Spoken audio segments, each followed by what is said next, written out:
আসসালামু আলাইকুম ওয়া রাহমাতুল্লাহি ওয়া বারাকাতুহু। এটা হচ্ছে চট্টগ্রাম বন্দরের ভিতরে জাহাজ থেকে গাড়িতে কিভাবে লোডিং করা হচ্ছে দেখুন।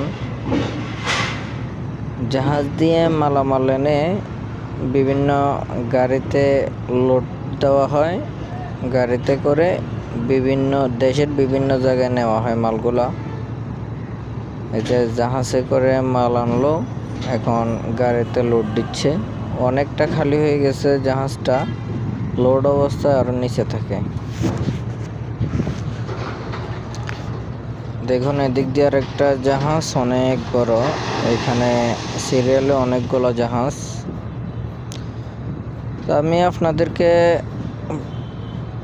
অনেক সময় নতুন নতুন ভিডিও দেওয়ার চেষ্টা করি। এই ভিডিওগুলো যদি ভালো লাগে সবসময় আমার পাশে থাকবেন, ভিডিওতে লাইক দিবেন, কমেন্ট করবেন, চ্যানেলটা সাবস্ক্রাইব করে সবসময় পাশে থাকবেন।